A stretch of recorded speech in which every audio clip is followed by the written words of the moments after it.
Hi, it's Alaska Granny. If you've been watching the news, something that might be concerning to you is severe weather. It doesn't matter where you are in the world or in America, we have had some crazy weather. Just look at some of the maps that they have put on the news, some of the pictures of the devastation that has occurred. Maybe some of these storms have even happened to you in the last few weeks. We don't know what's coming, but we know that times are hard for a lot of people. Between unrest over the election, tariffs, rising prices, severe weather storms, and you just never know. Along with severe weather can also come power outages and the water stops running or the roads become impassable from downed trees and things like that. Your home could be damaged or even destroyed and you may have to leave your home. Nobody knows what's coming, but it might be a good idea to see if you couldn't scrape together maybe $10 extra a week and build up your food supply. What if you couldn't leave your home for 2 weeks? What if you couldn't leave your house for a month? What about 3 months? Just look at what's happened in, say, North Carolina after the terrible devastation of the hurricane they had last year. Many of those people are still either displaced or suffering. Nobody knows what's coming. It might be a great time to scrape together even $10 a week to bulk up your food stockpile. We want to be prepared whether it's a severe storm, an economic hardship, or food just becomes unavailable. If there were severe storms and interruptions in, say, shipping and transportation, what if you went to the store and the shelves were bare because the trucks couldn't get through or the workers couldn't be there to unload the things and stock the shelves? What if those things happened? We have to think about it. We can prevent suffering for our own family if we prepare and we stock up on some extra foods. So what are some great beginner foods that you can add to your food stockpile to make sure that you're prepared for an emergency?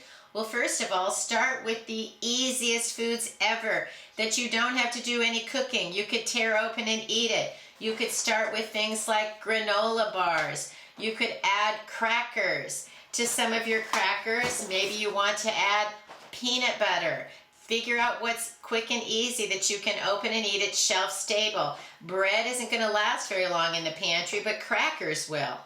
Find the ones that you like. If you're allergic to peanut butter, choose a nut butter, jelly, something else. What suits your family's tastes and desires? Maybe you want to have some packs of applesauce that you tear open and eat them. You just need a few plastic spoons if the water stops running, so make sure that you have some of those items as well. Paper plates, napkins, all of those little paper things that can keep your life running smoothly in a severe weather emergency or any kind of an emergency. If you can't have enough fresh supply of fruit, maybe you want to get some dried or dehydrated fruit, cans of nuts, fruit and nut mixes, trail type mixes that are easy to just open and eat. There's all kinds of foods. These are the ones that I like. That's why these are in my pantry. So you need to figure out what foods you enjoy eating, and those are the ones you want to have. What if you see a food you've never tried before and it looks interesting, like these almond crackers, these nut thins? I never tried them before, so I bought one and took it home, and guess what? They're delicious. So it's nice to add variety. But then if you don't like it, choose something else that you do like. You can always find something if you keep looking and trying new things, and maybe you'll find things that you can add to your stockpile to add variety. We don't want to just have the same food day after day after day. Nobody wants to do that. Everybody wants some variety to avoid food fatigue. So find a variety so that you not only get a variety in flavors, but then you also have a variety in nutrition, because different types of foods have different types of good things for our body. Next, think about actual meals. There are a lot of little pouches that you can find where the food is already prepared.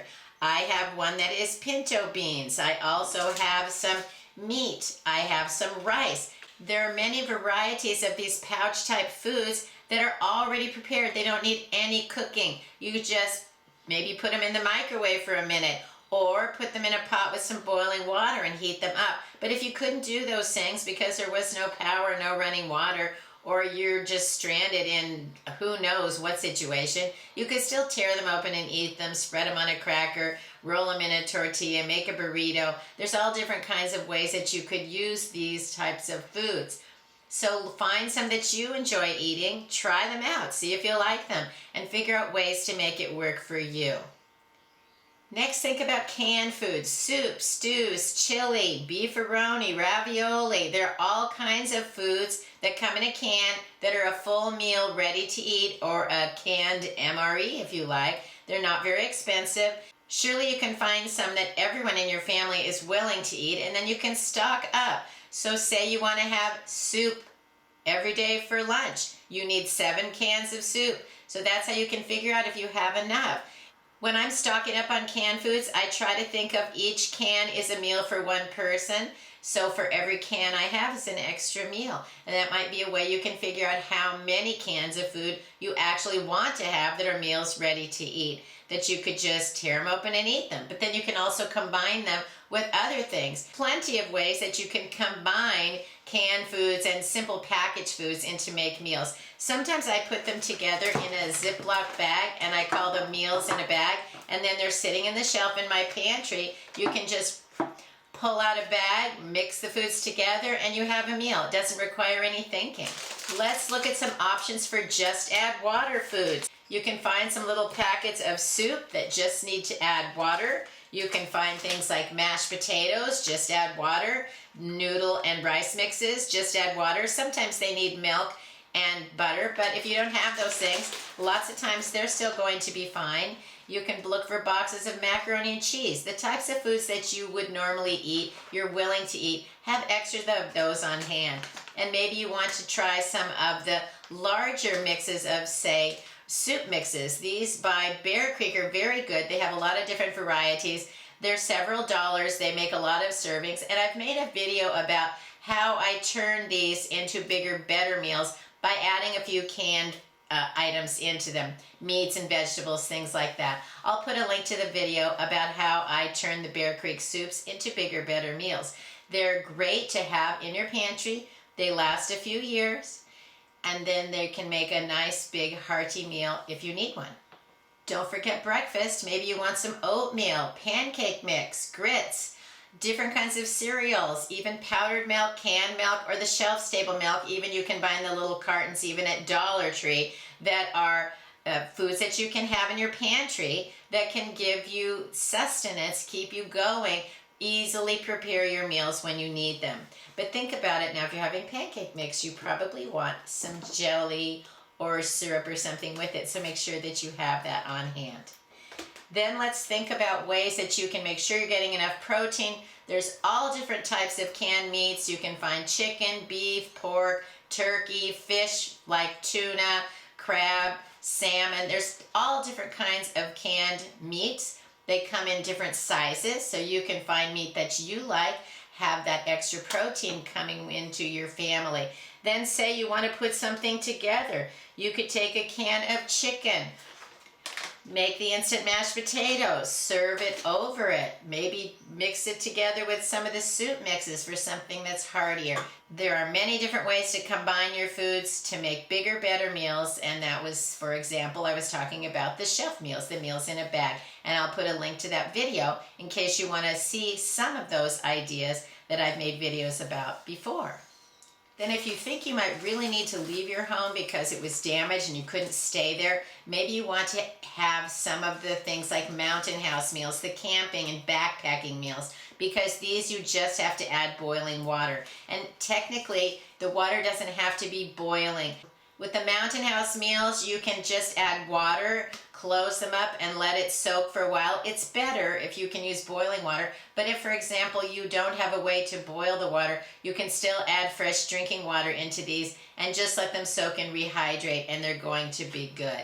If you haven't tried something like the backpacking camping meals, they are more expensive, but they're very good, and they certainly have a place in my food storage stockpile, because if I have to evacuate, I want something that is simple, that doesn't weigh a lot. It's going to be easier to bring a package of a mountain house meal than it is to bring, say, canned food. You're going to get more nutrition, a bigger, better meal, and it isn't going to be as heavy as a can of food. Once you get a few weeks worth of your basic tear open and eat pantry foods, that's when you really want to start bulking up on the longest lasting foods like rice and beans. Those are great to have on hand, but in an emergency, we don't want to start boiling water to make pots of rice and big old pots of beans that require so much water, so much time to cook. Those are great foods. And as, say, an emergency is prolonged, that may be something that you want to start to prepare, because if we go into a prolonged emergency, you may need to have those longest lasting foods, which are cheap, reasonably easy to prepare, and nutritious. But start with the easiest ever. Just tear it open and eat it. If you're hungry and you want something right now, you want to just tear open a package of something and have it. So many of those food items should be where you begin your food storage stockpile. Severe weather could be around the corner. You could be stuck at home. Even if you don't have severe weather, you could just be too exhausted to go out to the store to get something, or you've run out of money, or the prices became too high. There are so many reasons to be a prepper, because we want to keep each day running smoothly. Prepping is lifestyle insurance. That's why I'm a prepper. I want my day to go as smoothly as possible every single day. So let us know in the comments below, what are some other foods that you might want to have in your stockpile so that you can be prepared for severe weather, that the stores are closed, you can't get out for some reason or other. Being stuck at home doesn't have to be a tragedy if you are prepared. I hope you'll like my video, share it, please subscribe to the Alaska Granny channel.